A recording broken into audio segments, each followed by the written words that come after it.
Welcome to the deep dive. Today, we're looking at something pretty huge happening right inside your retirement savings, potentially. Yeah, it's a big shift. We're seeing assets that used to be, just for the giant endowments, the super rich, things like private equity, private credit. The uber wealthy zone. Exactly. And now they're moving fast into places like your 401k. It really does feel like a major turning point. We saw that BlackRock survey finding, what was it, almost 1 in 4 plan administrators are thinking about adding these alternatives soon. That's right, within the next year. And often popping up inside those target date funds everyone has. So yeah, this could be showing up on your statement sooner rather than later. Okay, so that's our mission today then. We need to figure out, first, what are these things, these alternative investments? Mm-hmm. And then, why now? What's pushing this change? And finally, get into the nitty-gritty, the performance, the good, the bad, especially for the ones most likely to land in your plan. We want you to be ready. Absolutely. Let's dive in. Right. So, foundational question. Alternative investment. It sounds broad, like a catch-all term. It absolutely is a catch-all. Basically anything that isn't a plain vanilla stock, a standard bond, or just cash sitting there. So that covers a lot of ground. A huge amount. Private equity, private credit, infrastructure, real estate, commodities. Even things like, art, wine, crypto. It's a big umbrella. And it's not some tiny corner of the market anymore, is it? The numbers are staggering. What did the sources say? $18.9 trillion this year. Yep, $18.9 trillion and projected to roughly double, think $37.8 trillion by 2032. That's like almost 8% growth every year. It's got serious momentum. Wow. Okay, so what's fueling that? You mentioned two big drivers. That's right. Driver number one is, well, pretty simple, the hunt for better returns. For the last 5 years or so, the S&P 500 has been amazing, right? Like 14.5% a year. Fantastic returns. So why mess with a winning formula? Because the look ahead is, well, less rosy for those traditional assets. Yeah. You look at forecasts from late 2024, like from Goldman Sachs, they are predicting maybe only 3% a year for the S&P 500 over the next decade. Ouch. Only 3%? That changes the whole retirement calculation, doesn't it? Especially if you're younger. It changes everything. That old set it and forget it with just stocks and bonds. It might not get you there anymore if those forecasts hold. It basically forces investors to look elsewhere, to accept maybe a bit more complexity. Okay, so lower expected returns from the usual suspects is pushing people towards alternatives. That makes sense. What's the second driver? Diversification. This is really the core appeal, maybe even more important than just chasing return. Right, the idea of not putting all your eggs in one basket. Exactly. Alternatives are meant to lower your overall portfolio risk because they theoretically react differently to market ups and downs compared to stocks and bonds. So if the stock market tanks, these alternative assets hopefully won't fall as hard or maybe even go up. Is that the basic idea of correlation? That's the simplest way to put it, yeah. Low correlation. The data shows things like commodities don't track the S&P 500 super closely. Some hedge fund strategies have very low correlation with bonds. So they zig when others zag. Or at least they don't all zig together off the same cliff. It helps smooth out the ride, reduce the volatility in your overall savings. And this explains the gap we see, right? Big institutions, they already have like 25% in alternatives. Wealthy individuals, maybe 20%, but the average retail investor, only around 10%. Yeah, and putting these into 401ks is kind of the express lane to closing that gap for everyday savers. But not all alternatives are created equal for a retirement plan, I imagine. Definitely not. The consensus seems to be that things like private credit, maybe some real estate, infrastructure funds, those are the likely candidates. They can be packaged up more easily, and they often provide income or some inflation protection, which people really want. Okay, let's get into those main candidates then. Performance, pros, cons. Starting with private equity, PE, that's basically buying into private companies, right? That's it. Buying stakes in companies not listed on the stock exchange. And historically, PE has delivered some of the strongest returns in the alternatives world. But it comes with a specific pattern. You hear about the J curve. The J curve, okay. Break that down. Sounds important. It really is. Think of the letter J. When you first invest, the fund puts money to work, buying companies, maybe fixing them up. So returns are often negative initially. That's the dip at the bottom of the J. Okay, makes sense. It costs money to buy and improve things. Right. But then, as those companies grow and the fund eventually sells them, hopefully for a profit, the returns shoot up sharply. That's the vertical part of the J. And for putting up with that initial dip and locking up your money, The illiquidity. exactly, the illiquidity, you often get an extra return, maybe 3% to 5% more than you'd get from a similar public market investment. That's the illiquidity premium. So higher potential returns, but you can't easily get your money out. That's the trade-off. Got it. Now, private credit, that seems to have really taken off. Exploded is the word, especially after the 2008 crisis when banks got more regulated and pulled back from lending to mid-sized companies. Private credit funds stepped right into that gap. And how have they performed? Really consistently, actually. Over the last 20 years, you're looking at returns generally in the high single digits, maybe low double digits annually. And crucially, it's typically less volatile than, say, public high yield or junk bonds. And wasn't it a star performer when interest rates were shooting up recently? Oh, absolutely. That was its moment to shine.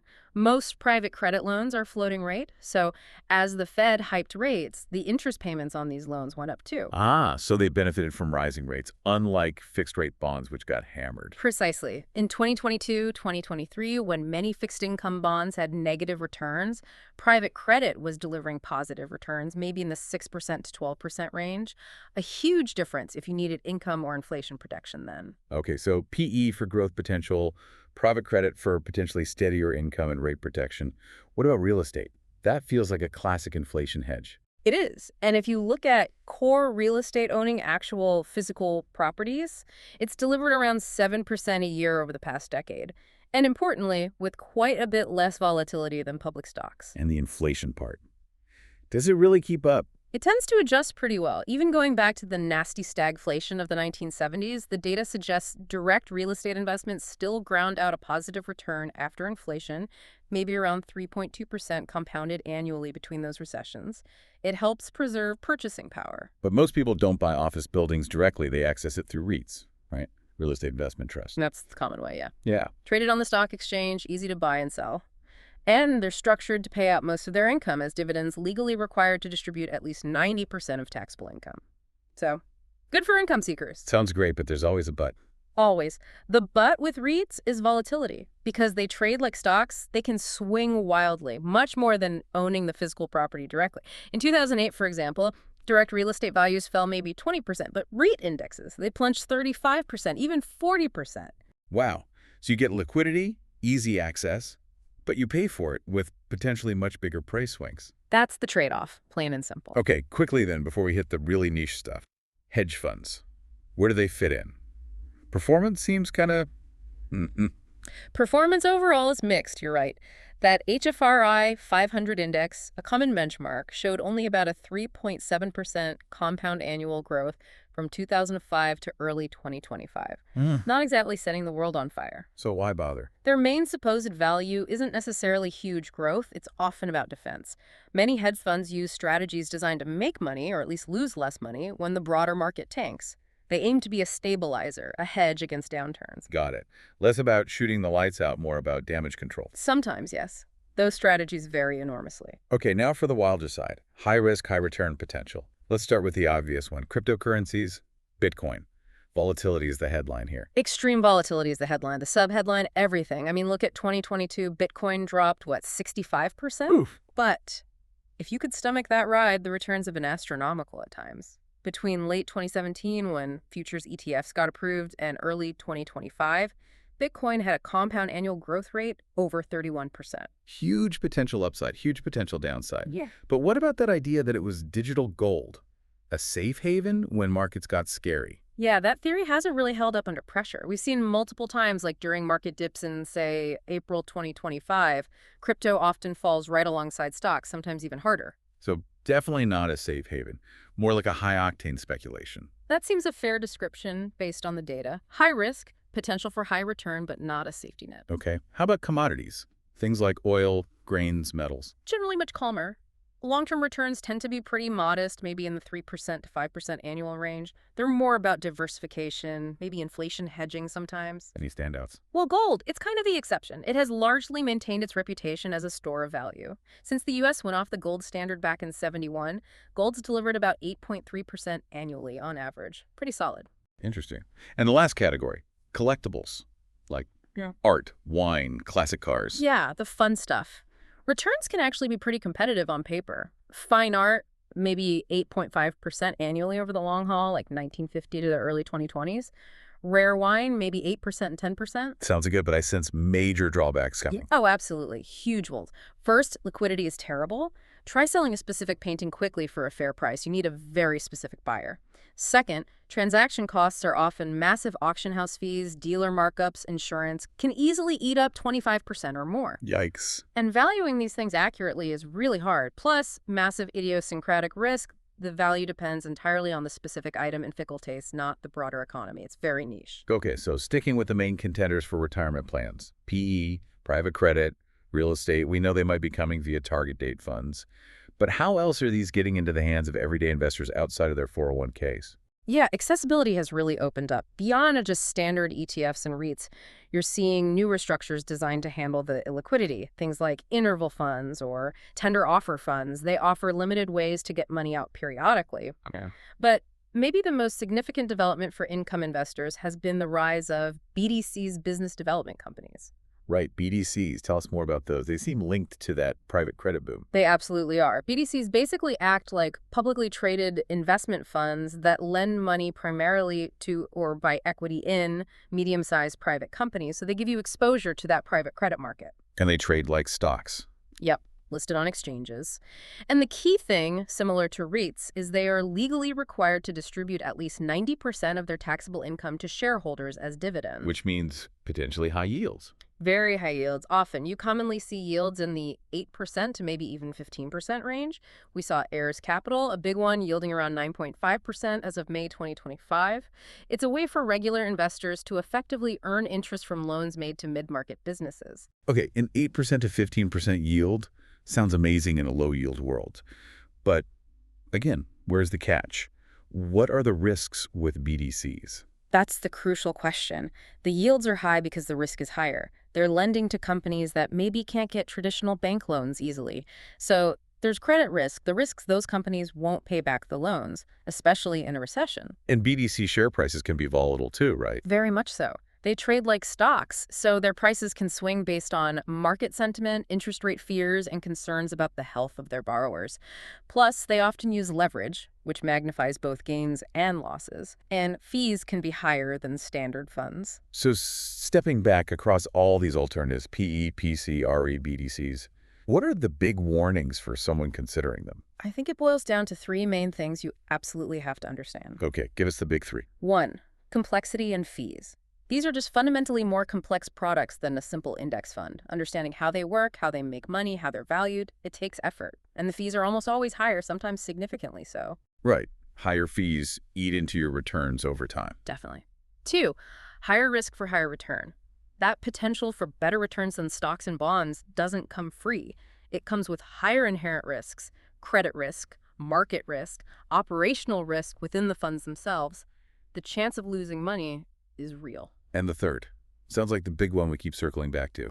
Illiquidity. This is maybe the most critical difference. Most alternatives are not like stocks you can sell instantly with a click.